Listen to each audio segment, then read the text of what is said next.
إزي دمت مدرخ إرتراويان يوم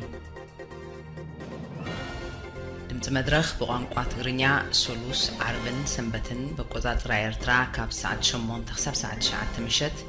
أب حاتير معبل بعسرت حدا شحين شو عتميتن 20 كيلو هرتز وي أب 25 متر باند كمون فنوانا بساتلايت ن 24 ساعات أب نايل سات بعسرت حدا شحين 678 ميجا هرتز أب polarization vertical ديمقراطيا ولوط نمرقات ناب إيرتراز فنو مدب راديو إيرتراويان يوم إزي دمت مدرخ إيرتراويان يوم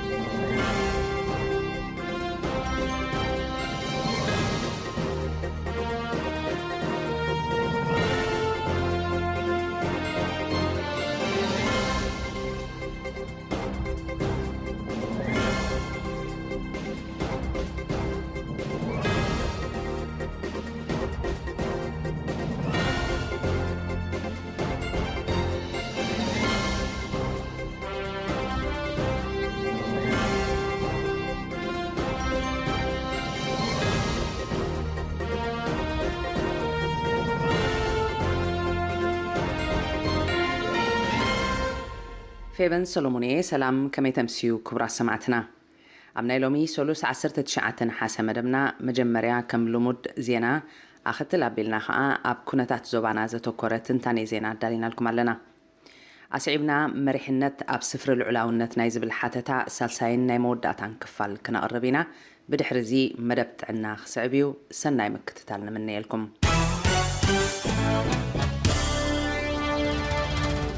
تعوعيت نيرتراوي حلنا أبكل تشحن حدن نملكاو محدرة بريزيدنت مسمر بمتحاز من قد هاجر كغنعو زفتنو برتاوق على سزمرحن لعلوت مرحت هاجرن قواماو ديمقراطيا ومنجستك مسرت سلز طلبو بحتهم زرع رئيسياس نعومن تمساسا للرائع اللوم نزبلومن عمايت تقارلتن غازيت انياتاتن عب تحت قيد خابزقتوم انه 13 عامتات كوينو الله كساب حجي خاء اتسرعات وقعو كسي اي اقرب اللهم عب زخونة يخن بيت فردون اي اقربو من بزعبا حالواتهم مون زفلت نقر يلن عبوشتن قدامن زركب دلاي فتحي إرتراوي تغالاساين سدرا بيتاتو من بب وغنم كونتات بزفق دلومن بب زخقلوون كلهم أسرات بوليتيكا فتح خرخبو كتوعو تانيحهم يوم لومغن نحور دمتي كينوو كنقبر قزيه حتى نالو سلازي أبز مبل 13 عامتهم زغربلو زلو اوان كلاتن إرتراويان بوليتيكاويان تقاوم تودبات كلاتهم مرحت هايمانوتن مأمنان مسلمنان كريستنان كلاتن تطابقت سبعو مسلات برقيساويان محبرات كلاتن ودابيتات محبر منسياتن دقنستيون كلاتن مرببات حبريتان راديوتاتن دليت لوتي كلهم اوشتن قرامن زنبرو سدرابيتاتن مغربن أسرات كلاتهم حلافنت زسمعهم إرتراويان زيغاتات ملوء حيلتات مكلخال إرترا كله فتحن كسانتن هانقو زبل زلو حزب إرترا بملوء عب إرترا قدمن دحرن مسكرم كلت تشحن حدن نزت عصرو بملوءهم ناي بوليتيكا أسرات بزي قدم كونت كفتحو بحباراو دمت كحاتو نتوع إذا تعوعيت زي عب نفس وقف مسكرة من قبرو زخرقو سرات رايزي كوني نورح مملأتا بمغتسال عب العلمان قستت زفتر بخلو ناي تقاومو أوتارات بسلاماو سلفتات بوقعو ترعانات أسراتنا بزيك المكونات نخفتحن كله زي حقاو أبيات مأسرتتات تحتن لعلن مريت زركب حبؤن قلوعن شلاتات كونتينرات كفرس كنت اوع نحتت علنا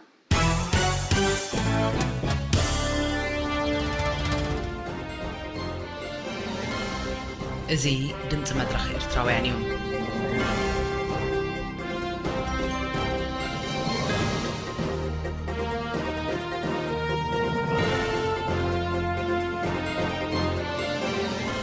زين عنه كبرات تختاتلتي فلما رأستاتو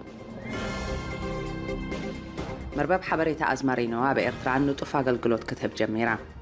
بحزباو سراويت زفلت عطوقات حلواين وطن مبالهم تحبيرو بيت مأسرت سنبل ببزح السورات علقليقو خمزلو تفليدو عب كباب تسني زركبو وتحدرات ببزحي ناب سوداني هادمو خمزلو تحبيرو زينا بزرزر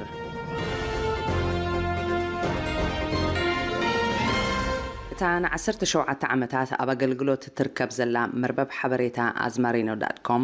أبوشت إيرتران زركب تدقام إنترنت دحر قزعتا بزغللن بزسلتن أقلقلوت كتب جميرا خمزلا من جتاتنا كابس مرا حبيرم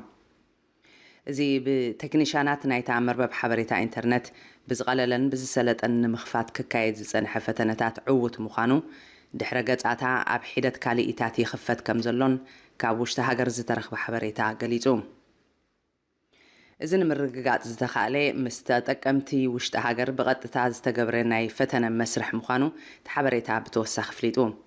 بس حجة أتاتيو زلو تكنولوجي اتي كرم حجي حانت فايل نمخفات نوح دقايق زوسد زنابري ناب كالي إتات كم زوردن تقلقلتي زدلي وحبريتا بسولوت أقباب كرخبو خمز خالون مس مربب أزمارينو زسرحو تكنيشانات وشت هاجر الرقاقيتهم سرعته زياس هزبي قنوع حبريتان خيركب عفينو نمحاز نتي ناب قرنا أفريقيا زرقح فايبر أوبتيك زتبهالي زحيلي ناي انترنت أقلقلوت بأفدق غيح بحرن حالفن كله كتك أملو خمزي دلي فلد أبرسزي راديوتات دليت لوتي بمعفن نقازت إنياتات وطعي بمعنقات هزبنا ومن حبريتان خيركب كل عينة انقفاتات كقبر تانيحيهم بسنك زخاء عب إيرترا مرببات حبريتا دليت لوتي بقليلو خمزي خفتن انت تخفتون نوح ساعتات كم زوسدن بمقبار نتي عاوشتا هاجر كمت زخل تقامون معفان يسرح له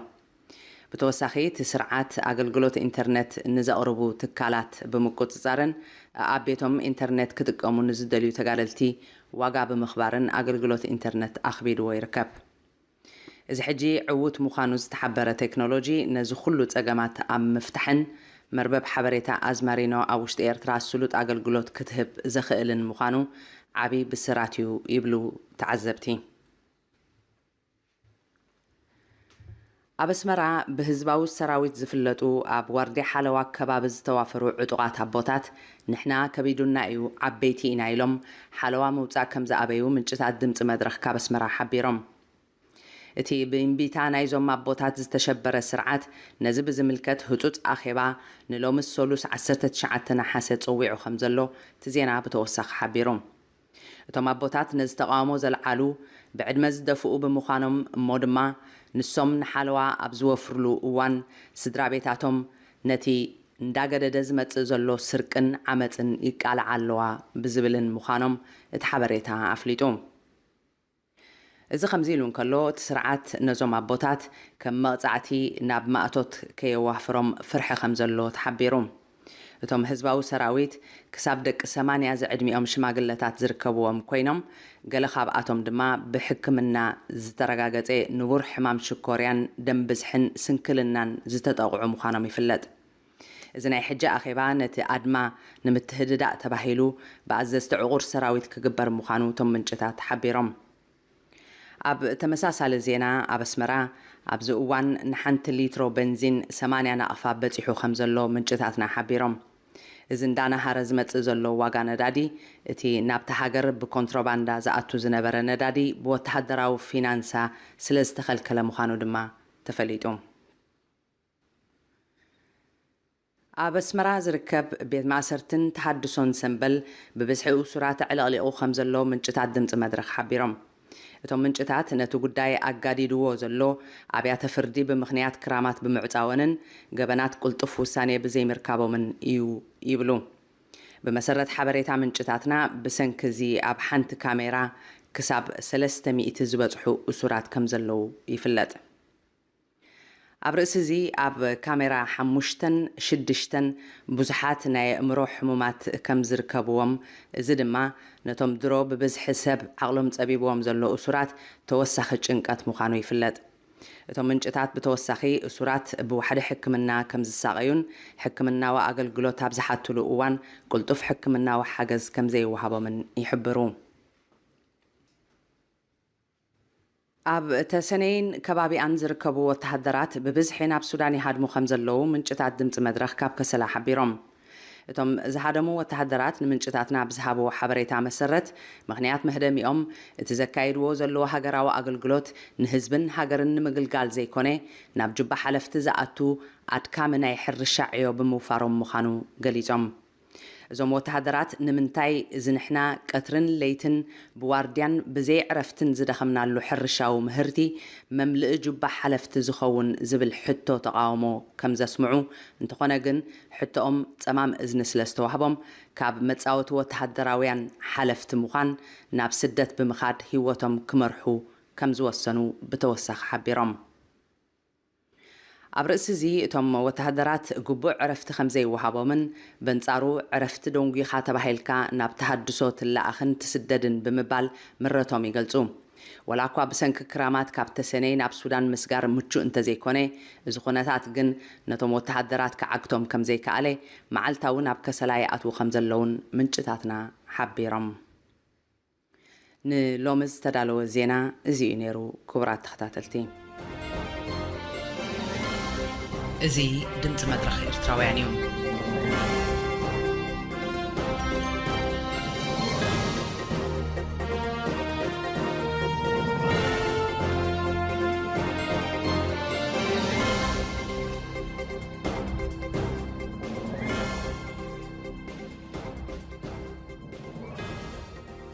ክቡራት ሰማዕትና ዞባና ብዝምልከት ዘሐጉስን ዘጉህን ወረዝ ትሕዝትኡ ትንታኔ ዜና ሒዝናልኩም ቀሪብና ኣለና ብዛዕባና ድምፂ መድረኽ ብዙሕ ክንብል ንኽእል ኢና እዛ ሬድዮ ክቡራት ሰማዕትና ሬድዮ ድምፂ መድረኽ እያ ሬድዮ ድምፂ መድረኽ ድማ ንህዝቢ ሓቀኛን ኣገዳስን ሓበሬታ ንምልጋስ ዝተመስረተት ሬድዮ እያ ዞባና ሕማቕን ጽቡቕን ነገራት ኣለዎ ሬድዮ መድረኽ ድማ ካብዚ ብምብጋስ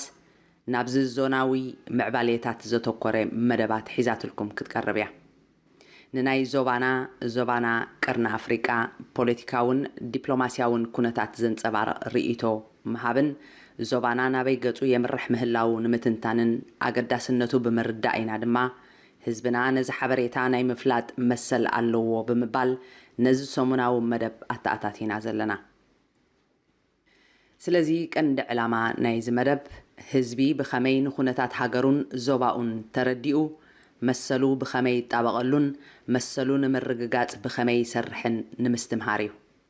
ሬድዮ ድምፂ መድረኽ ናይ ህዝብን ብህዝብን ስለ ዝኾነት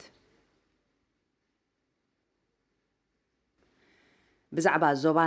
ዞባ ቀርኒ ኣፍሪቃ ክንዛረብን ከለና ካብ ዝሓለፈ ወርሕት ሒዙ ብዙሕ ዘይልሙድ ፖለቲካዊ ዲፕሎማስያውን ወተሃደራውን ምዕባሌታት ክቀላቐሉ ከም ዝጀመሩ ተዓዚብና ኣለና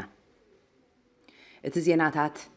ኢትዮጵያን ሱዳንን ኣብ ትሕቲ ሓደ ወተሃደራዊ እዝ ዝመሓደር ናይ ሓባር ሰራዊት ኣቆይመን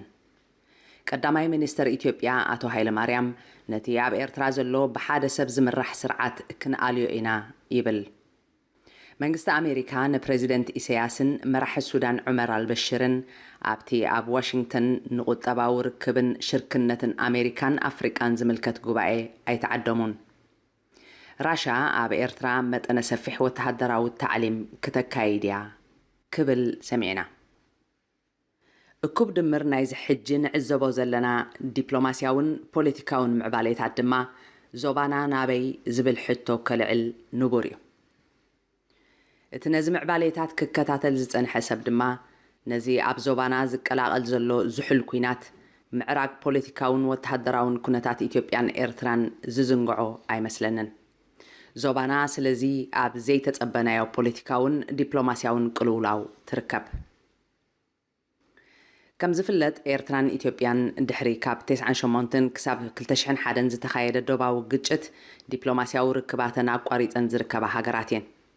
ኢትዮጵያ ንብይን ኮሚሽን ዶብ ስለዘየተግበረት ኣብቲ ኣይ ሰላም ኣይ ኩናት ዝጽዋዕ ኩናት ትርከብ እዚ ኸይኣክል ስርዓት ኢሳያስ ብሰር ዝተኸተሎ ግብረ ሽበራውያን ናይ ምዕጣቕን ናይ ምምዋልን ስራሓት ምኽንያት ባይቶ ጸጥታ ውድብ ሕቡራት ሃገራት ኣብ ልዕሊ ኤርትራ ወተሃደራውን ቁጠባውን ሳዕብየን ዘለዎ እገዳ ኣመሓላሊፉሎ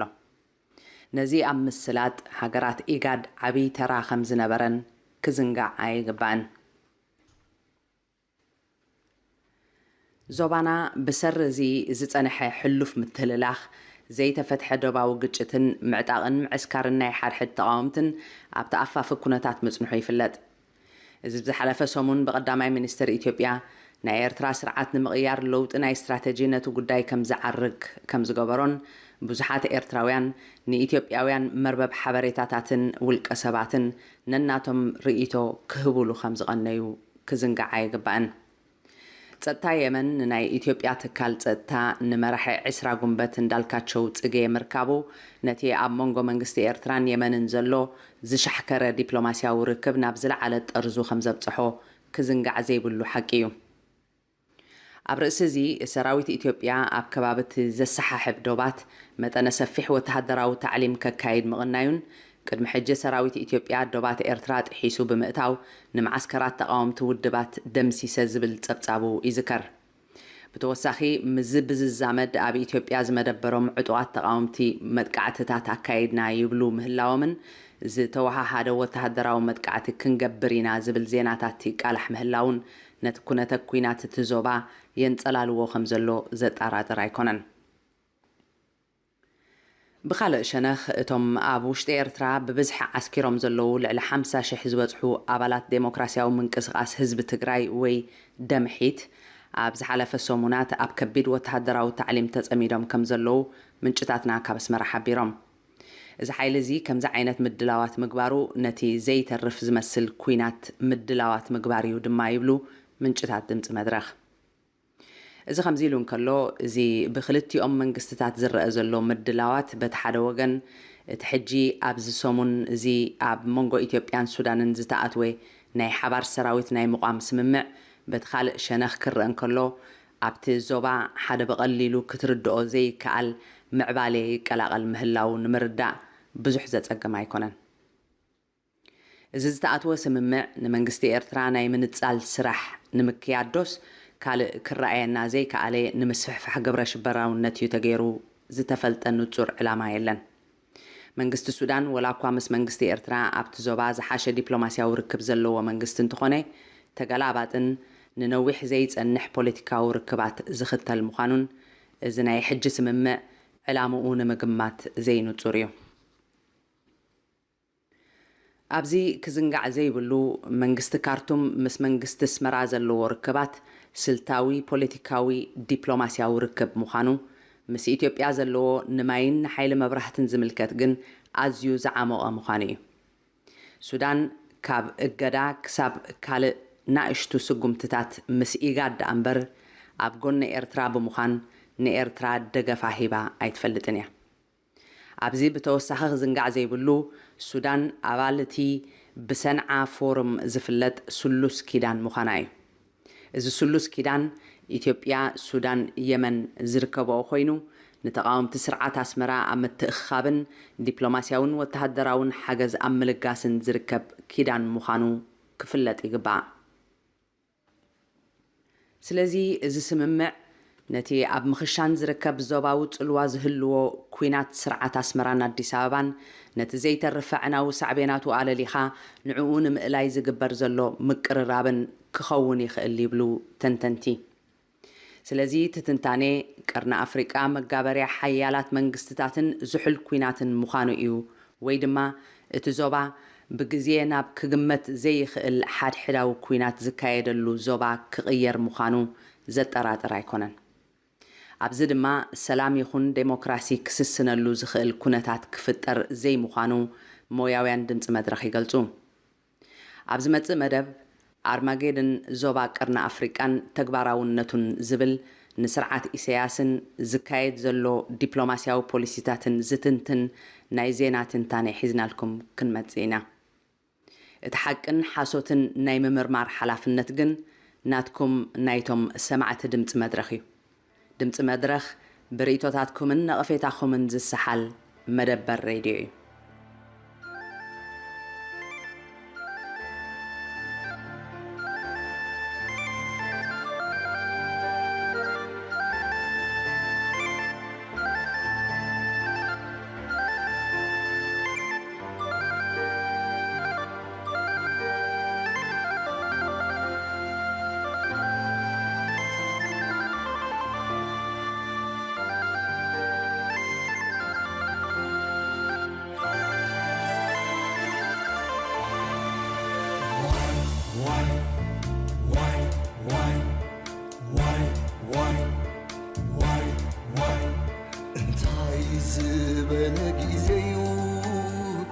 እንታይ ዝበለ ዘመን እንታይ ዝበለ ጊዜ ይውታ እንታይ ዝበለ ዘመን ጥዑም ዘይተሰምዓሉ እንትርፎ ንብዓት ሓዘን ጽቡቕ ዘይትርእየሉ እንትርፎ ሕሰብ ሓዘን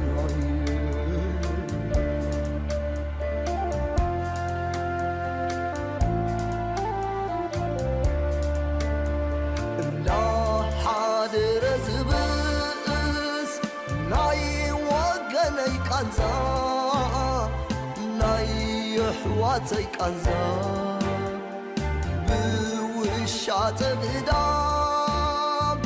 ኣብ በረኻብ ገዛየይ ኣብ በረኻብ ገዛ በትውግእ በትነድሪ በትዓመፅ በትኸትሪ በትዓመፅ በትኸትሪ ኣብ ጎላጉል ምድሪ ኣብ ባሕሪ ኣብ ቀላያት ባሕሪ ኣዳም ይጥፍኣሉ እዋይ ከም ዘዋዛይ ጎበዝ ይሃልቓሉ ኣታ ከም ዘዋዛ መሕረትካ ባሃበና ወፈፃን ጎይታየ ምሕረትካ ባሃበና ወፈፃን ጎይታየ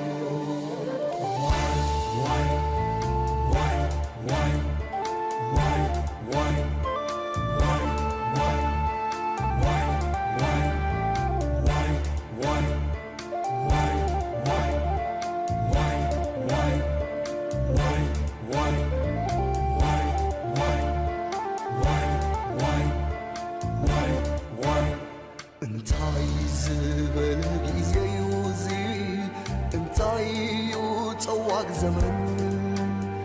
እንታይ ዝበለ ጊዜ ይውታ እንታይ ዝበለ ዘመን ጥዑም ዘይትሰምዓሉ እንትርፎ ንብዓት ሓዘን ጽቡቕ ዘይትርእየሉ እንትርፎ ሕሰም ሓዘን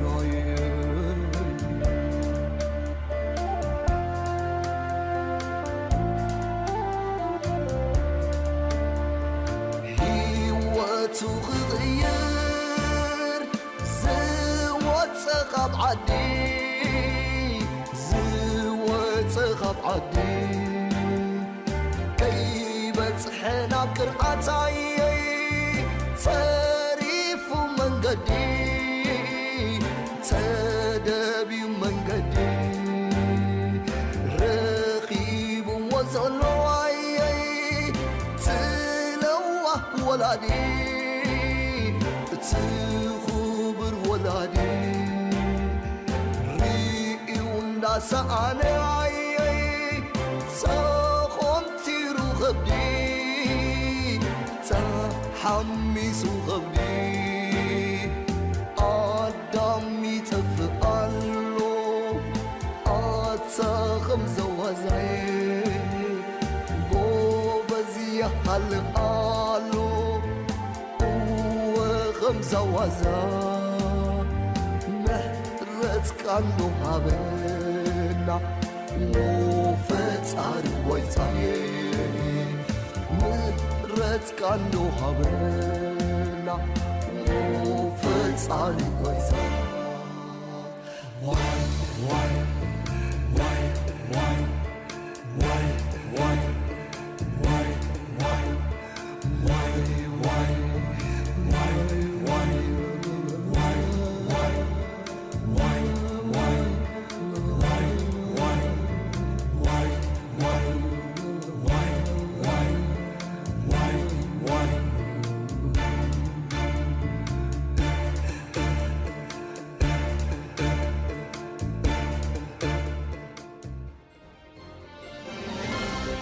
እዚ ድምፂ መድረኽ ኤርትራውያን እዩ።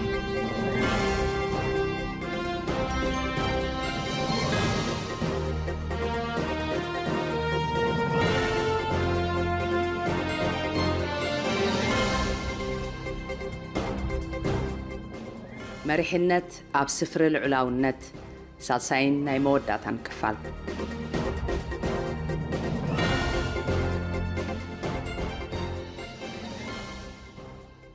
መንግስታዊ ምሕደራን ትግባረ ሃገራዊ ስርዓተ ሕግን ሃገርና ኤርትራ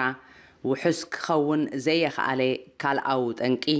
ዘይምህላው ናይቲ ካብ ጽልዋ ፈጻማ ኣካል ነፃ ዝኾነ ፈራደ ኣካል እዩ። ፈራደ ኣካል ጎኒ ናይቲ ሃገራዊ ባይቶ ማለት ሓጋጋ ኣካል ዘሕልፎ ውሳኔታት ዝኸይድ ፍርዳዊ ዘብዐኛ እዩ። ሓጋጋ ኣካል ማለት ሃገራዊ ባይቶ ዘጽደቖም ውሳኔታት ሕጋዊ ብቕዕነቶም ብመንጽር ሃገራዊ ስርዓት ሕጊ ማለት ቁዋም መምዩ ኩንነትን ተግባራውነትን ናይቶም ሕጋጋት ዘርዕም ውሕሉል ኣካል መንግስቲ ድማ እዩ። ፈራደ ኣካል ትሕተን ልዕለን ቅርጽታቱን ኣሰራርሑኡን ክፈላለየ ንቡር እኳ እንተኾነ መሰረታዊ ዕማሙ ፍትሕን ርትዕን ክነግስ በደል ከይስዕርር ብልሽውና መንግስታውያንን ዘይመንግስታውያንን ትካላት ከንጽህ ሲቪላውን ማሕበረ ቁጠባውን መሰል ዜጋታት ክሕሎ ዝኽለሱን ዝቕየሩን ሃገራዊ ዓንቀጻት ሕጋውነት ከልብስ ኣብ ዝብሉ ዓበይቲ ዓንድታት ዝጽዕት ኣካል እዩ። ንኸምዚ ዓይነት ሃገራዊ ትሕዞ ዝነኣሰ ተጻዋርነት እኳ ዘይብሉ ስርዓት ውሑዳን ዝኾነ ጉጅለ ህግደፍ ንኹልንትናዊ ቁመና ናይቲ ኣብ ዘይተተግበረ ቁዋም ሃገርና ሰፊሩ ዘሎ ቅርጽን ሓላፍነትን ፈራደ ኣካል በሊሉ ባዕሉ ዝጠፍጠፈን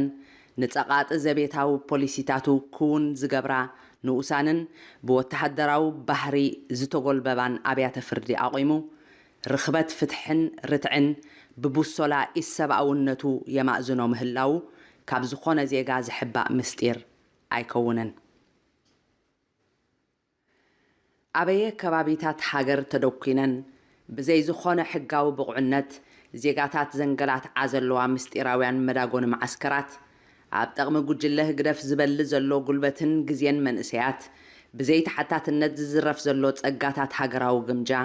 ልዕሊ ዓቕሙን ናሰርሐን ናፀዓረን ከስዕኡ ንምዕንጋል ተጻጊሙ ዘሎ ህዝቢ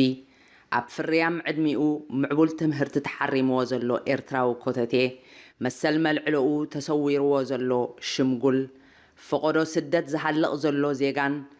እዝን ካልእን እምበኣር ፋይዳ ዘይምህላው ናይቲ ንሃገራዊ ቁዋም መወከሲ ገይሩ ዝሰርሕ ፈራደ ኣካል ከም ዝኾነ ነፍሲ ወከፍ ኤርትራዊ ዜጋ እኹል መረዳእታ ክሕዝ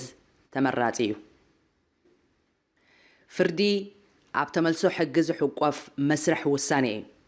ንዝኾነ ዜጋ ዝወሃቦ ፍርዲ ካብ ቁኑዕ መሳልል ፍትሓዊ መስርሕ ዝተነጸለ ምዝኸውን ሕጊ ተበዲሉ ወይ ተጠምዚዙ ክንብል ግቡእ ይመስል። ሕጊ ተጠምዚዙ እንተኢልና ከዓ ካብ ዝነኣሰ ክሳብ ዝበረኸ ግህሰት መሰል ተፈጺሙ ካብ መባል ኣይንዕገትን። ህዝቢ ኤርትራ ኣብ ትሕቲ ነዝክብ ኢሉ ዝተጠቕሰ ድኻማት ዝሰርሕ ስርዓት ተጨኲኑ ዝሓልፎን ዝወርዶን ዘሎ ግህሰት እምበኣር መሰረታዊ ጠንቁ ንምፍላጡ ኣየሸግርን። ሕጊ ትካላዊ ውሕስነት ማለት ንምስፋን ሕጊ ዝሰርሕ ሃገራዊ ኣካል እንተሲኢኑ ኣብ ወረቐት ዝተወረቐ ምኡዝ ዕላል ኮይኑ እዩ ዝተርፍ። ደብተር ሃገራዊ ቁዋምና ሓዚልዎም ንዘሎ ንጹራት ዓንቀጻት ከተግብርን ከውሕስን ዝኽእል ኣካል ክሳብ ዘየለ ከዓ ኣብ ባይታ ክርዕም ዝከኣል መሰል ይኹን ፍትሒ ክምዝገብ ዓቐብ ይኸውን። ህዝቢ ኤርትራ እምበኣር ሃገራዊ ቁዋሙ ዘብዐኛን ተሓታትን ኣካል ንኸይህልዎ ቆፊዱ ሒዝዎ ንዘሎ ስርዓት ኢሳያስ ክብድህን ቁዋመይ ዘንግሱለይ ኣካላት መንግስቲ ከም ዝህልው ይገበር ክብልን ዘኽእሎ ኩልንትናዊ ንቕሓት ክእክብ እዋናዊ ሃገራዊ መድረኽ ይጠልበሎ። እዚ ክሳብ ዘይኮነ ፍትሕን ርትዕን ከምኡውን ልዕልና ህዝብና ኣብ ገዛኢ ህርፋናት ናይዚ ንስሩዕን ሕጉግን መንግስታውነት ዝኾነ ሸውሃት ዘይብሉ ስርዓት ተዓሚኹ ክቕጽል ልዑል ተኽእሎታት ከም ዘሎ ምርዳእ ከገድስ እዩ።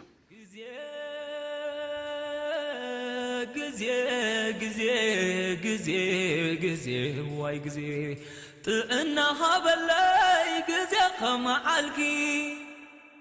أبيت أملاخ يا ملكتكي نخند يا غابس تدالو اللوخي نخند جاكانو تساقي اللوخي نخند من إساي تساقي اللوخي حصوت انت بالكس سوا حق قبلكي نخن دايما إساي تساقي اللوخي حصوت انت بالكس سوا حق قبلكي غزي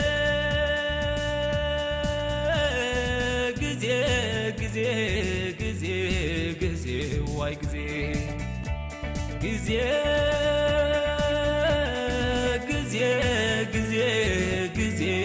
غزي واي غزي أمان انت بالكس اسك خحسني بجاخ اندو غزي عيت الساقيني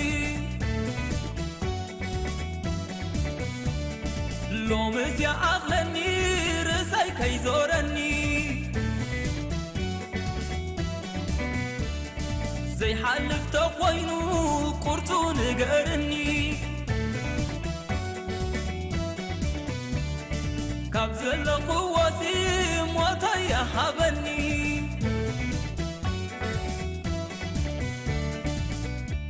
غزي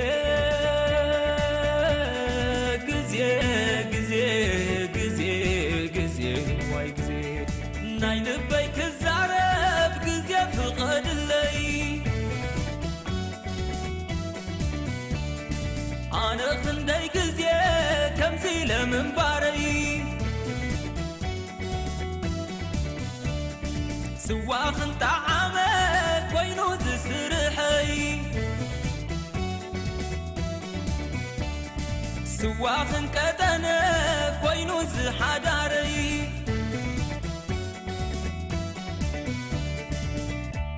غزي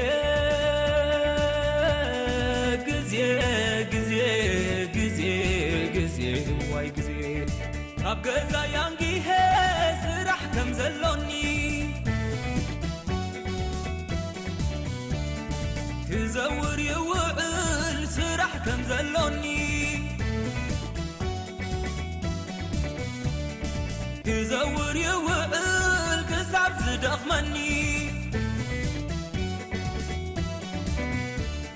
نغزا يملس مسح كم زلوني أبطراي كبدايا دكاسي وسدني ويورقوم تميت يا برابرني تزور يا مزيك السعز عربني نمشتو حدا عرقي رغبني أبطراي كبدايا مستيستيني ويو زي بتحو سكارم يبلني غزي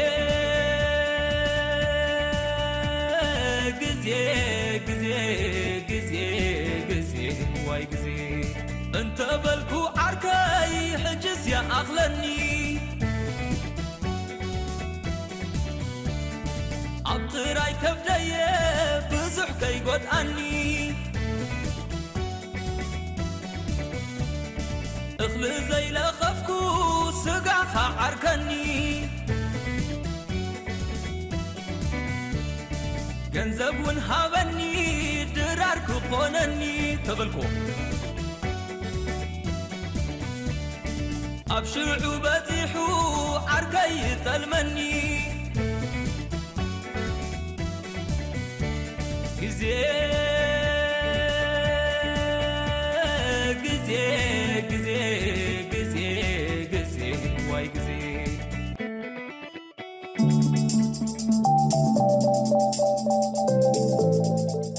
مدب تعنا مدب تعنا مدب تعنا مدب تعنا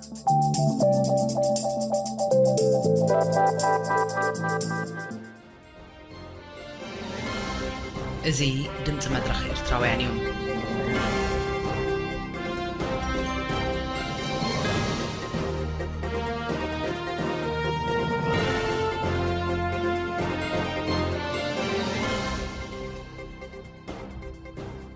سلام زخبركم تخطاتل تريدي مدرخ أمنا لهم مدمنا ندعناوت أقامات هزبنا بمنصر تكالاون قرباون دخامات نايتيم زيغاز أوزولو سرعات مزرت حستو قدام يكفالوكم فلومينا قتيرنام حتصرتن اواناوانن زيناتات تعنا بمقرب مدمنا كنزازمينا سنايت صنحوت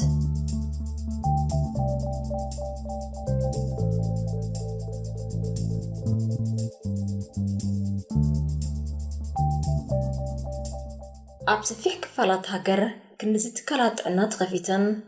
ጉባእ ኣገልግሎትን ይዓማለዋ ዝብል ናይ ሓሶት ዜናታት በተን መንግስቲ ዝውንነን ውሕዳን መራኸቢ ብዙሃን ኤርትራ ክጋዋሕ ዕለታዊ ትርኢታት ኮይኑሎም ህዝቢ ኤርትራ ግና መሰረታዊ ኣገልግሎታት ጥዕና እኳ ካብ ዝሕረሞ ዓመታት ተቐፂሩ እንተተባህለ ምግናን ኣይኮናን ጥዕናዊ ኣገልግሎት ክረክብ أبي كبابيتات هاجر أبزركبات كلات عنا تستيح زوال زلوا هزبنا مرعانا يزتر أوتات مخاني ونمبال عين تسجنن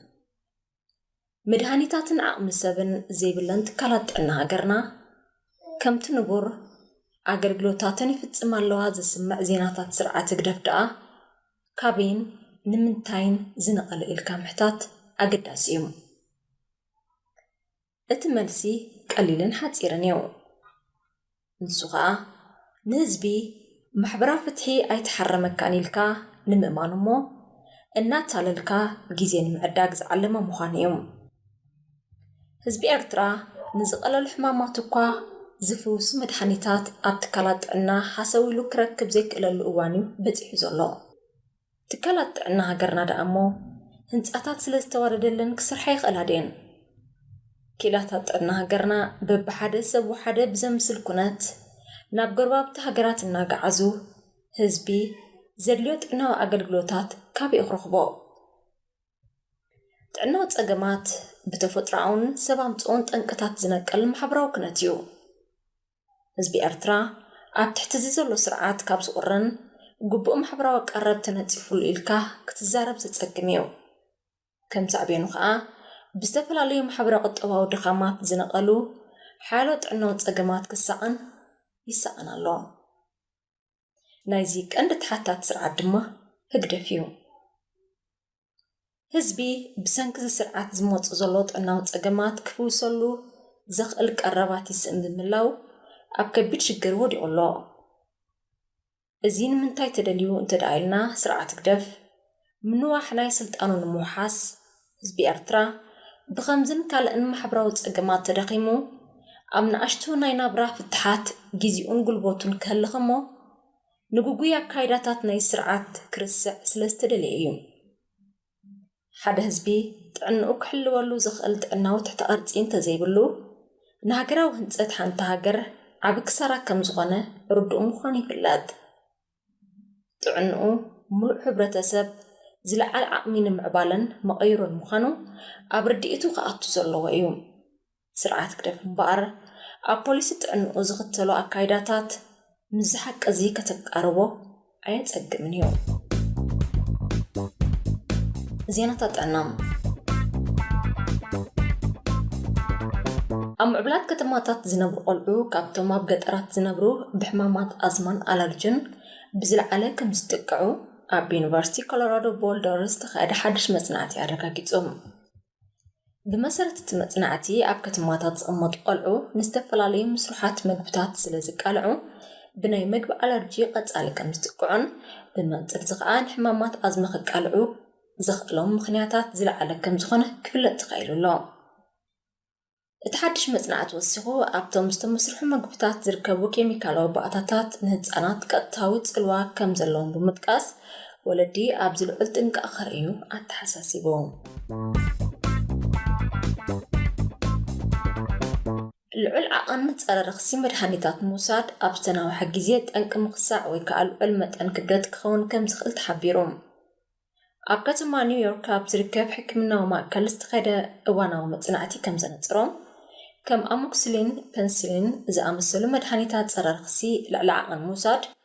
ኣብ ቀፃሊ እዋን ናብ ንቡር ክምላስ ዘፀግም ምኽሳዕ ኣካላት ከስዕብ ከም ዝኽእል እዮም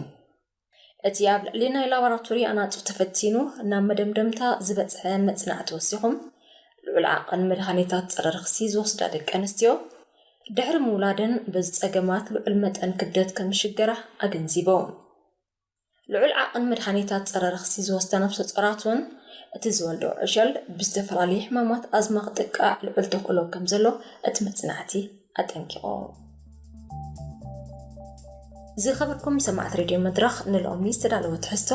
ኣብዚ ተዛዚሙሎ ዝመፅእ ሰሙን ብኻልእ ትሕዝቶ ይረኽበና ሰናይ ቅነ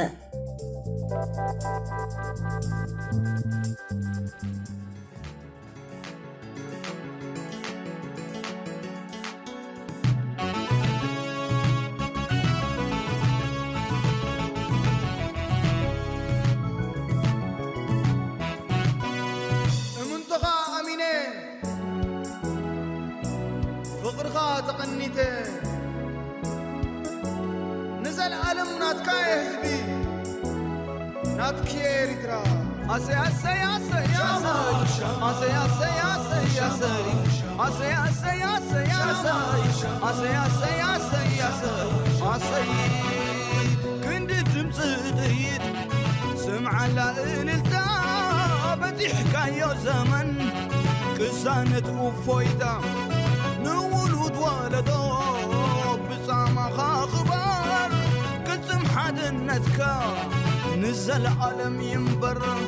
نولود ولدو بسامة خاخبر كتم حدنتك نزل عالم ينبر ينبر ينبر ينبر ينبر ينبر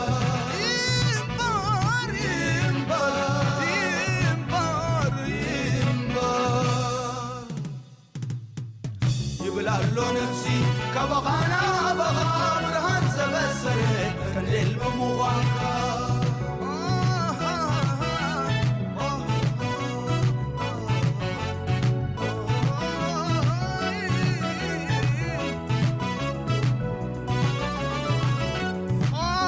انت بعالقيا حولت مننا شاي حلمي تغيركا نبهي وكون الناس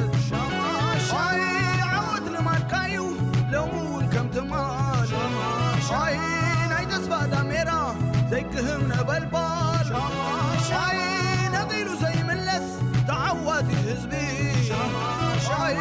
كبر خازن أخا كوينو مزاربي تحبوسو بدس تعالو عسي عسي وفراس ميرو تحبوسو بدس تعالو عسي عسي وفراس ميرو حقوسو بدس تعالو عسى عسى وفراس ميرو سميرو بدس تعالو عسى عسى وفراس ميرو سميرو سميرو سميرو سميرو سميرو سميرو أرمانا نسايا ملك عيد كبرت هوتنا وفينا نبرا بهوت نايمة بتاعة تغليب بدمنا تعبي أفريقاوي تهجر راعد لوا هزبي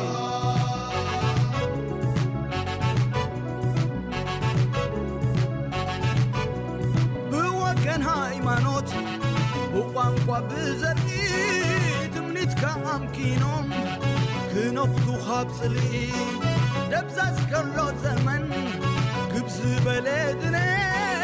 حيال كتم كايو نخلو زمكنه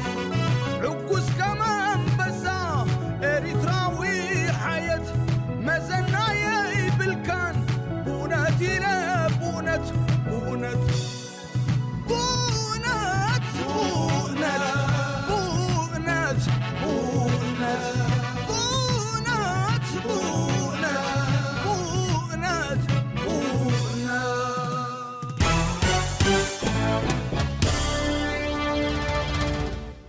ፃውዒት ንኤርትራዊ ሕልና ኣብ 2001 ንምልካዊ ምሕደራ ፕሬዚደንት መስመር ብምትሓዝ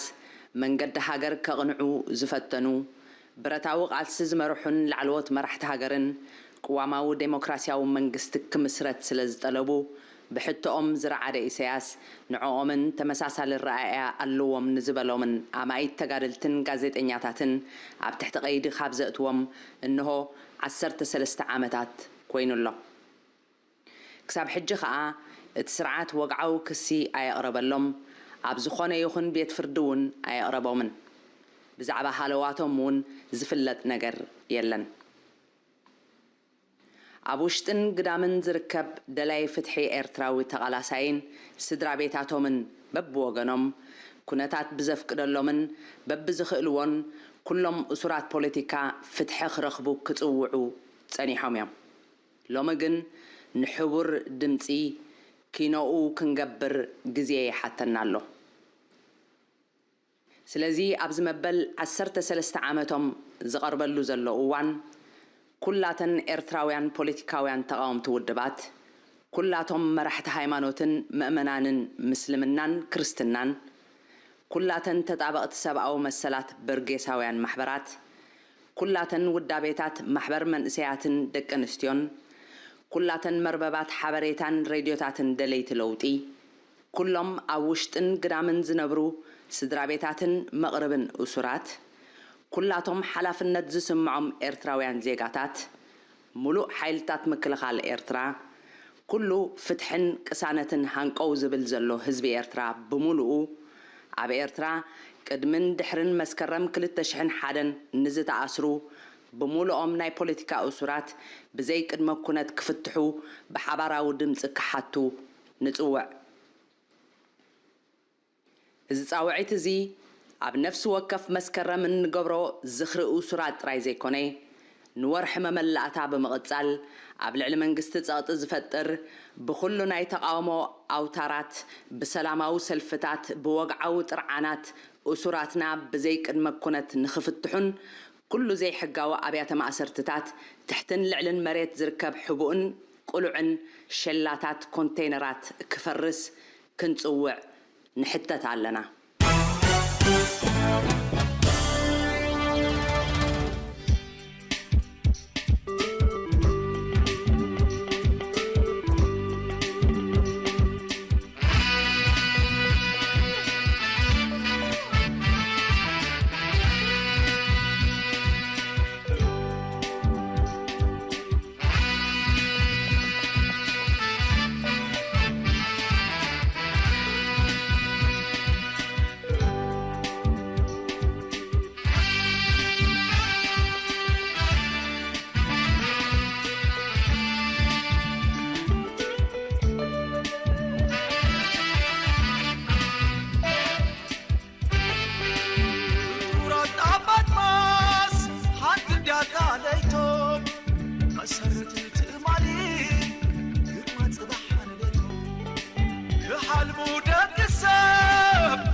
بالحق علم سمعي سئرو بشوشوتا عمات شفت حدبنو ويا كحل محل سعررو أبار فوت كلا تتصير حجقنا جيزي أخيلو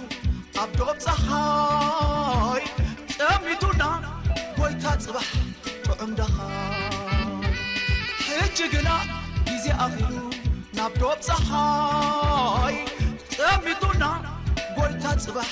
طعم دخاي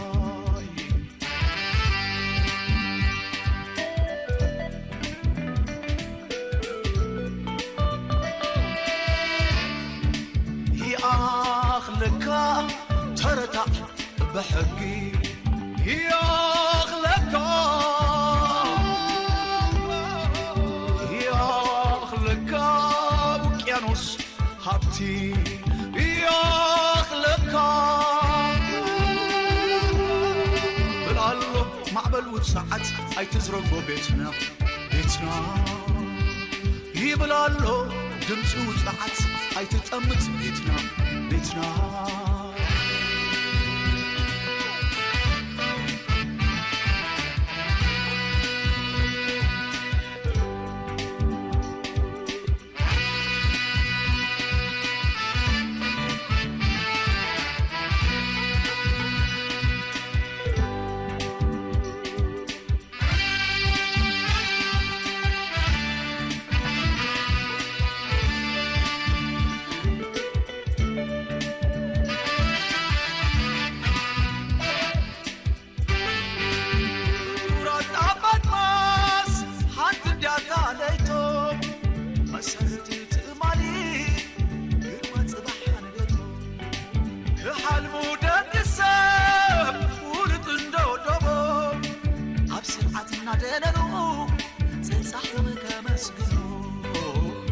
حكي علم سمعي سئنو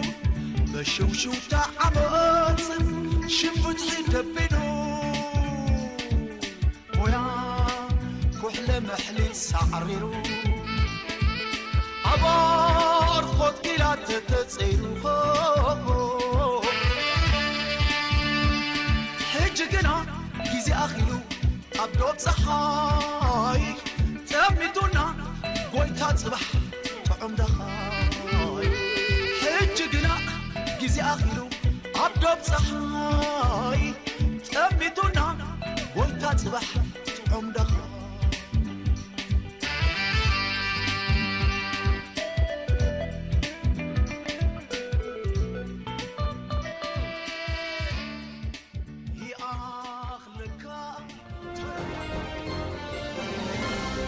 እዙይ ድምፂ መድረኽ ኤርትራውያን እዩ።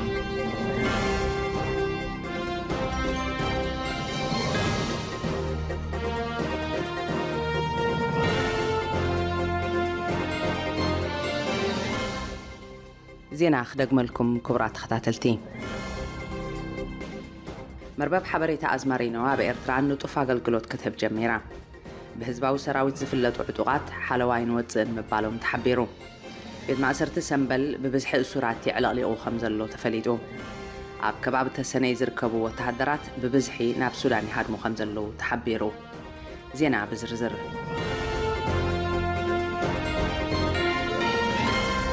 እታ ን17 ዓመታት ኣብ ኣገልግሎት ትርከብ ዘላ መርበብ ሓበሬታ ኣዝማሪኖ.com ኣብ ውሽጢ ኤርትራ ንዝርከብ ተጠቃሚ ኢንተርኔት ድሕረ ገጻታ ብዝቐለለን ብዝሰለጠን ኣገልግሎት ክትህብ ጀሚራ ከም ዘላ ምንጭታትና ካብ ኣስመራ ሓቢሮም። እዚ ብቴክኒሻናት ናይታ መርበብ ሓበሬታ ኢንተርኔት ብዝቐለለን ብዝሰለጠን ንምኽፋት ክካየድ ዝጸንሐ ፈተነታት ዕውት ምዃኑ ድሕረ ገጻታ ኣብ ሒደት ካሊኢታት ይኽፈት ከም ዘሎን ካብ ውሽጢ ሃገር ዝተረኽበ ሓበሬታ ገሊጹ። እዚ ንምርግጋጽ ዝተኻእለ ምስ ተጠቀምቲ ውሽጢ ሃገር ብቐጥታ ዝተገብረ ናይ ፈተነ መስርሕ ምዃኑ ሓበሬታ ብተወሳኺ ኣፍሊጡ። በዚ ሕጂ ተኣታትዩ ዘሎ ቴክኖሎጂ እቲ ቅድሚ ሕጂ ሓንቲ ፋይል ንምኽፋት ነዊሕ ደቓይቕ ዝወስድ ዝነበረ ናብ ካሊኢታት ከም ዝወረደን ተገልገልቲ ዝደለይዎ ሓበሬታ ብስሉጥ ኣገባብ ክረኽብዎ ከም ዝኽኣሉን ምስ መርበብ ኣዝማሪኖ ዝሰርሑ ቴክኒሻናት ውሽጢ ሃገር ኣረጋጊጾም። ስርዓት ኢሳያስ ህዝቢ ቁኑዕ ሓበሬታ ንኸይረክብ ዓፊኑ ንምሓዝ ነቲ ናብ ቀርና ኣፍሪቃ ዝዝርጋሕ ፋይበር ኦፕቲክ ዝተባህለ ዝሓየለ ናይ ኢንተርኔት ኣገልግሎት ብኣፍ ደገ ቀይሕ ባሕርን ሓለፈን ከሎ ክጥቀመሉ ከም ዘይደሊ ይፍለጥ። ኣብ ርእሲ እዚ ሬድዮታት ደለይቲ ለውጢ ብምዕፋን ንጋዜጠኛታት ወፃኢ ብምዕንቃጽ ህዝብና እሙን ሓበሬታ ንኸይረክብ ኩሉ ዓይነት ዕንቅፋታት ክገብር ጸኒሑ እዩ። ብሰንኪ እዚ ከዓ ኣብ ኤርትራ መርበባት ሓበሬታ ደለይቲ ለውጢ ብቐሊሉ ከም ዘይኽፈትን እንተተኸፍተ እውን ነዊሕ ሰዓታት ከም ዝወስድን ብምግባር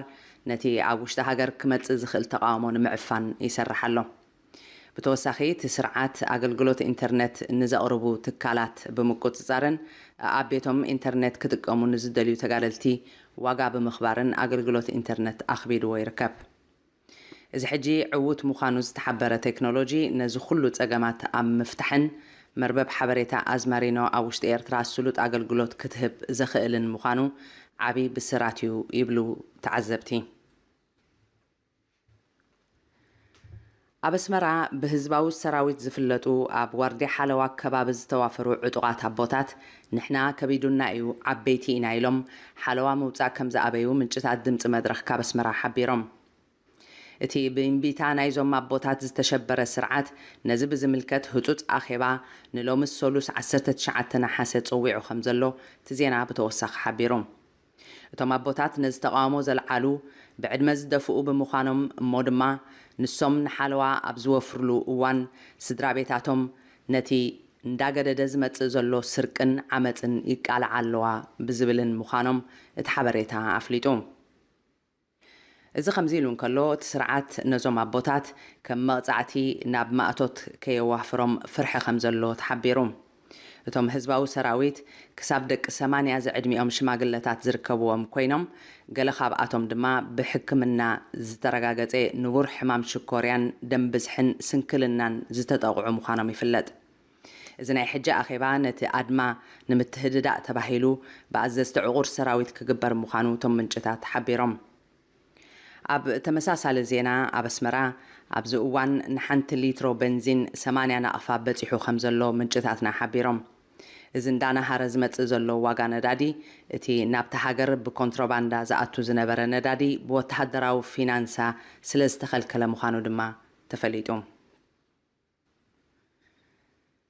ኣብ ኣስመራ ዝርከብ ቤት ማእሰርትን ተሃድሶን ሰንበል ብብዝሒ እሱራት ዕለቕሊቑ ከም ዘሎ ምንጭታት ድምፂ መድረኽ ሓቢሮም እቶም ምንጭታት ነቲ ጉዳይ ኣጋዲድዎ ዘሎ ኣብያተ ፍርዲ ብምኽንያት ክራማት ብምዕፃወንን ገበናት ቁልጡፍ ውሳኔ ብዘይምርካቦምን እዩ ይብሉ ብመሰረት ሓበሬታ ምንጭታትና ብሰንኪ እዚ ኣብ ሓንቲ ካሜራ ክሳብ 300 ዝበፅሑ እሱራት ከም ዘለው ይፍለጥ ኣብ ርእሲ እዚ ኣብ ካሜራ 5-6 ብዙሓት ናይ እምሮ ሕሙማት ከም ዝርከብዎም እዚ ድማ ነቶም ድሮ ብብዝሒ ሰብ ዓቕሎም ፀቢብዎም ዘሎ እሱራት ተወሳኺ ጭንቀት ምዃኑ ይፍለጥ እቶም ምንጭታት ብተወሳኺ እሱራት ብዋሕዲ ሕክምና ከም ዝሳቐዩን ሕክምናዊ ኣገልግሎት ኣብ ዝሓትሉ እዋን ቁልጡፍ ሕክምናዊ ሓገዝ ከም ዘይወሃቦምን ይሕብሩ ኣብ ተሰነይን ከባቢኣን ዝርከቡ ወተሃደራት ብብዝሒ ናብ ሱዳን ይሃድሙ ከም ዘለው ምንጭታት ድምፂ መድረኽ ካብ ከሰላ ሓቢሮም እቶም ዝሃደሙ ወተሃደራት ንምንጭታትና ብዝሃብዎ ሓበሬታ መሰረት ምኽንያት መህደሚኦም እቲ ዘካይድዎ ዘለዎ ሃገራዊ ኣገልግሎት ንህዝብን ሃገርን ንምግልጋል ዘይኮነ ናብ ጁባ ሓለፍቲ ዝኣቱ ኣድካሚ ናይ ሕርሻ ዕዮ ብምውፋሮም ምዃኑ ገሊፆም እዞም ወተሃደራት ንምንታይ እዚ ንሕና ቀትርን ለይትን ብዋርድያን ብዘይ ዕረፍትን ዝደኸምናሉ ሕርሻዊ ምህርቲ መምልእ ጁባ ሓለፍቲ ዝኸውን ዝብል ሕቶ ተቃውሞ ከም ዘስምዑ እንተኾነ ግን ሕቶኦም ፀማም እዝኒ ስለ ዝተዋህቦም ካብ መፃወቲ ወተሃደራውያን ሓለፍቲ ምዃን ናብ ስደት ብምኻድ ህይወቶም ክመርሑ ከም ዝወሰኑ ብተወሳኺ ሓቢሮም ኣብ ርእሲ እዚ እቶም ወተሃደራት ግቡእ ዕረፍቲ ከም ዘይወሃቦምን በንፃሩ ዕረፍቲ ደንጉኻ ተባሂልካ ናብ ተሃድሶ ትለኣኽን ትስደድን ብምባል ምረቶም ይገልጹ ወላ እኳ ብሰንኪ ክራማት ካብ ተሰነይ ናብ ሱዳን ምስጋር ምቹእ እንተዘይኮነ እዚ ኩነታት ግን ነቶም ወተሃደራት ክዓግቶም ከም ዘይከኣለ መዓልታዊ ናብ ከሰላ ይኣትዉ ከም ዘለውን ምንጭታትና ሓቢሮም እዚ ድምፂ መድረኽ ኤርትራውያን እዩ